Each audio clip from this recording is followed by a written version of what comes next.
There are moments in sports that are immediately etched in the history books, and iconic voices who turn those moments into everlasting memories. Pairing the last names Carey and Buck together immediately bring those memories back to life. For the first time since 1969, the two families have reunited in the booth as Joe Buck and Chip Carey have teamed up for the Cardinals-Cubs series this weekend at Busch Stadium. Joining me in studio now is the legendary broadcaster, Joe Buck. Joe, thanks for taking the time to stop by our studio today. And former Channel 4 employee back in like the early 90s. So very emotional coming to this brand new studio that is gorgeous and excited to be here. Thank you for having me. Thank you, Joe. Now, your father and Chip's grandfather are the iconic duo.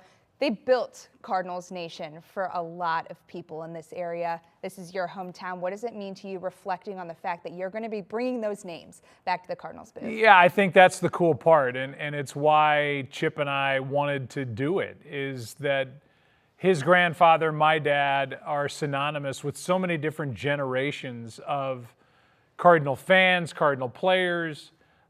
That was all built on the Cardinal radio network with the flagship station KMOX, and how many fans just listen to those two voices night after night after night. I haven't done a baseball game since 2021 in the World Series. The hard thing is a lot of Cardinal fans go, oh, Joe Buck, he hates the Cardinals.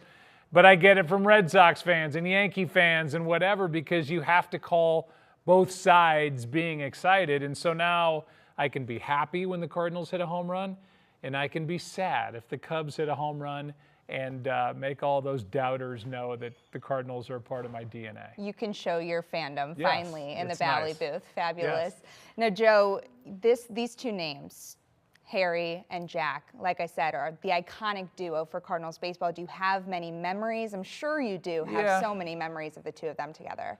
I do, but you know, I was born in 1969, which kind of coincided with Harry leaving, my dad ascending to the top spot in the Cardinal radio booth.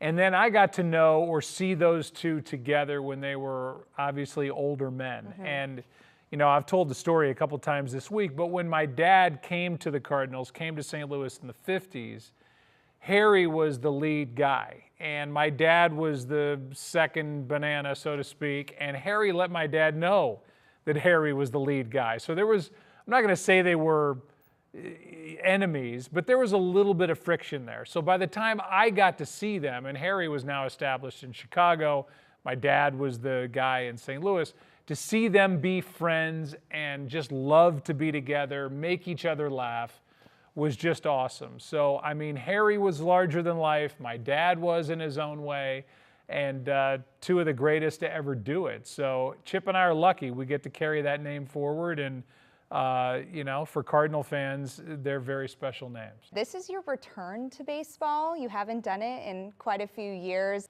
Cardinals fans know you. Some of your iconic calls, whether that be David Freese's home run in Game 6 of the 2011 World Series. There are so many special moments that carry with you. Take me to some of your favorite moments. Well, I mean, you know, most of my favorite moments are probably, you know, like you said, the David Freese home run, Yankees winning their first World Series in a long time, and I got to call it in the Bronx, Red Sox winning in St. Louis, yes, sorry, for the first time in 86 years, the Cubs winning for the first time in 108 years. And, you know, that's where you take yourself out of the St. Louis mentality and you go to the network and national mentality and realize that you're there witnessing history.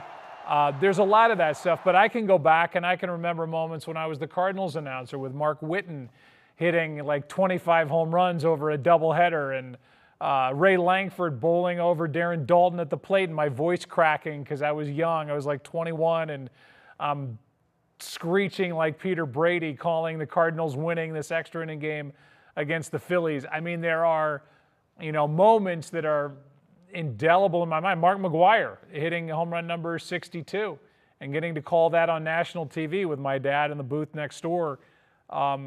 It's all just a part of my career and a part of my life. You know, I wouldn't have been hired when I was 21 to do the Cardinals if my last name wasn't Buck. I wouldn't have been prepared in many ways if my last name wasn't Buck, because he was involved in bringing me and wanting me with him. I was in every National League city by the time I was 12. So I was around it as a kid. I knew what it took. I wasn't in awe of being in a big league booth when I was a young age. So I learned everything from him and my mom. And, I was lucky that I got a master's class every night of my life watching him do what he did. And I just simply would not do what I do if my last name wasn't what it is and if he wasn't my dad. What do you say separates Cardinals Nation from the rest of the fan bases? Of course, you were in national booths over the years in baseball, but what separates your hometown as St. Louis? I don't think it's corny to say that fans here have a genuine and general love of the game of baseball. And so when they see a great play, they applaud it. And I don't sense that in other cities. Now, is the Yankees-Red Sox rivalry awesome, and to be sitting at Fenway or Yankee Stadium when all that's going on? It's great. It's intense. It can be nasty at times. I just don't sense that from Cardinal fans. I think there's a respect for the game. There's a respect for the opponent. There's just a love of baseball in general, and I think sounds corny, but I really believe that that's the case.